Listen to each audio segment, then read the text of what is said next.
Hi boys and girls, my name is Ashley Gardner and I'm the Director of Children's Ministries at MLEPC. Hope you all are doing well. Once again, so excited that I get to see some of you in church. It was wonderful seeing some of your faces this week and I hope to see more of you. I have missed you guys and love getting to finally at least lay eyes on you, and I hope that I'll be able to teach you in person in the near future. So today we're going to be doing Sunday school. The lessons we've been doing used to be our children's church lessons, but we've switched them up, and now in children's church we're going to be learning out of the Jesus Storybook Bible, and in Sunday school we're going to be doing our lessons from the Gospel Project curriculum. So what we've been doing is we have been learning about stories from the life of Jesus. We've talked about when Jesus was born, we learned about when he was dedicated, when he got lost at the temple, we talked about when Jesus was baptized by John the Baptist, and we talked about some of Jesus's early miracles. Today we're going to continue on and we're going to find out what happened when Jesus went back to his hometown. Do you guys remember what town Jesus grew up in? It was the town of Nazareth. Now, when you think of going back or think of your hometown, many of your hometowns are in Pittsburgh, and many of you specifically are either in Mount Lebanon or Upper St. Clair or Dormont. That is where you're growing up. That is where you are from. That is where most people know you really well. Right now, they're watching you grow up. That will always be your hometown. Now, a lot of us, when we think of our hometowns, we have really good feelings about it. A lot of us love our hometown. And you would think as you would get older that going back to your hometown, if you'd been away for a while, would have some fond memories, that it would be a good thing, that it would be exciting to see people you used to know, people you grew up with, your friends and your family.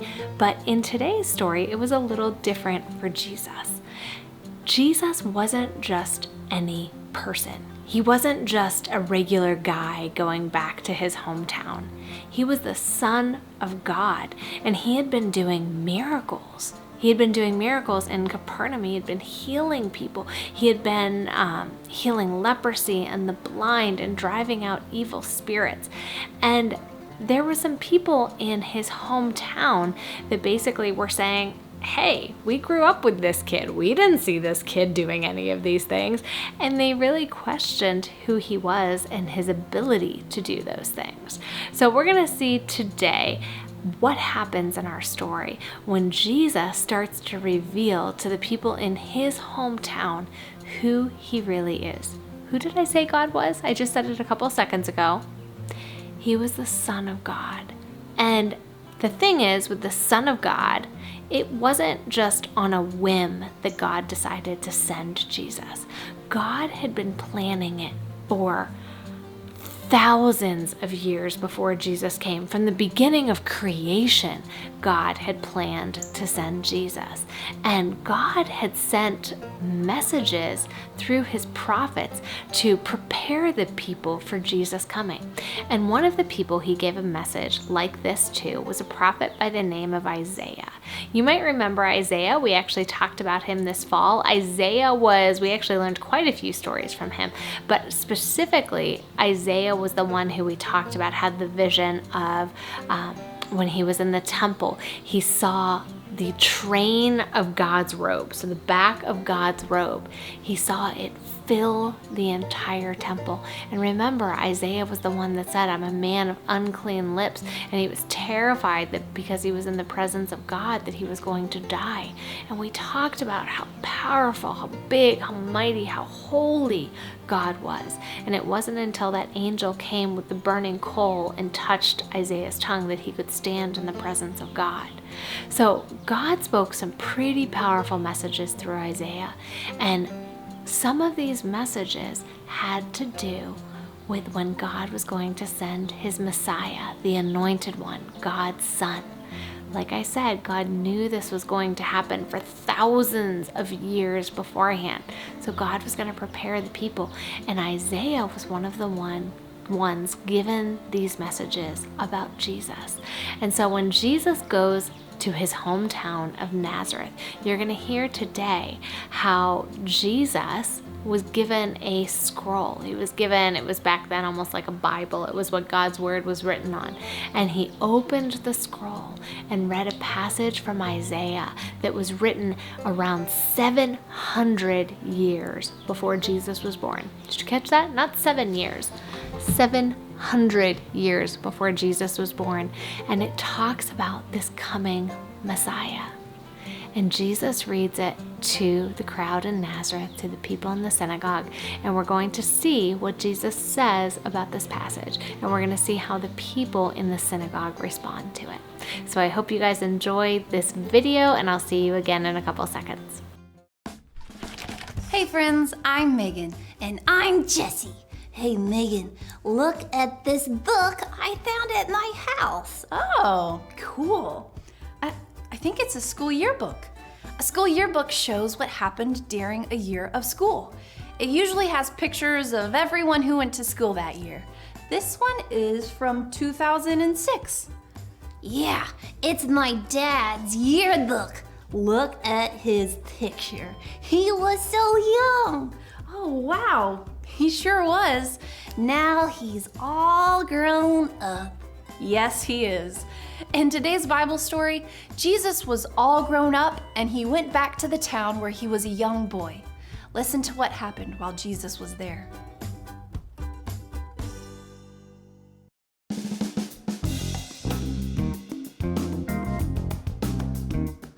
Jesus went to the town of Nazareth, where he lived when he was a young boy. Now Jesus was grown up. He traveled all around and taught people about God. On the Sabbath day, Jesus went to the synagogue. The synagogue was a building where Jews met together to pray, worship God, and learn about the scriptures. One of the ways people worshiped God was by listening to God's word. Jesus stood up to read God's word. He opened a scroll. The scroll had words on it from the prophet Isaiah long ago. Jesus read, "God's Spirit is on me. He has chosen me to tell good news to the poor. He has sent me to tell the captives that they are free, to help the blind people see, to free people who have been treated badly, and to announce that God's favor is on us." Then Jesus rolled up the scroll. He gave it to a man who worked in the synagogue, and then he sat down. The people in the synagogue stared at Jesus, waiting for him to say something. Jesus said, "These words came true today." Yes, Isaiah's words came true because Isaiah's words were about Jesus. God was with Jesus, and God had chosen Jesus to tell people good news. Many of the people in the synagogue were happy. Jesus was saying wonderful things. Jesus knew the people in Nazareth would not accept him. "No prophet is accepted in his hometown," he said. Jesus told the people about times when God used prophets to help people who were not Jews. When Jesus was done talking, the people were angry. They made Jesus leave Nazareth. They wanted to hurt Jesus, but Jesus walked away. Long before Jesus was born, Isaiah the prophet talked about God's plan to send a Messiah to earth. Jesus is the one God promised to send. Jesus would bring good news and help people who were hurting. Welcome back. So Jesus read the scroll, and what was it talking about? What was this passage of Isaiah saying? It was talking about how the blind were going to see, the oppressed were going to be set free, the prisoners were going to be freed. God was talking about the miracles and the things that his Messiah was going to do. And Jesus said to the people that in their presence that those things had been fulfilled. He was saying basically, guys, this is what it says. This is the person who it's talking about.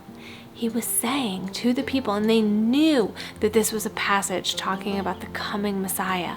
Jesus was basically saying, I'm him. I'm that guy. Now, there were some people there that were thrilled about this. They thought that was wonderful. They saw Jesus' life and they knew something was different.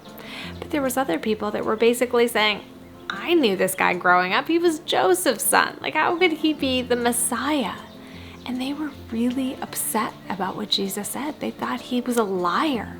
So not only were they upset, they tried to kill him. They took him to a cliff and they were going to throw him off. The cool thing is, it talks about how as they took him to the edge of the cliff, he was able to walk through the crowds and just leave. That was God. That was because he was Jesus. And God was giving him the ability to leave the crowds. And God knew, Jesus knew, it wasn't his time to die yet. That was going to come. It was going to come about 3 years later. And when that time came, Jesus wasn't going to shy away from it. But God still had things that Jesus needed to do. There was still teachings he had to do, teachings he had to teach, and there was people he had to heal and hearts that had to be changed before his day was going to come to die. But Jesus wanted the people to know that they had seen the Messiah, that what Isaiah had talked about 700 years before was being fulfilled in the life of Jesus. It's amazing how God planned the whole thing out. It wasn't a coincidence. It wasn't a surprise. It was all a part of God's plan. And it's amazing to see how he knit that whole plan together. I hope you guys liked this message today, and to know that Jesus is still the God that can free people, that frees people from sin, that frees people from sickness, from bondage, that Jesus is who we have life through, that every good and perfect thing is through Jesus Christ, that he is still the same as he was back then. I hope you're spending time in God's Word this week, getting to know him better, and I look forward to seeing you again next week and teaching you. Have a wonderful day, and God bless. Bye, guys.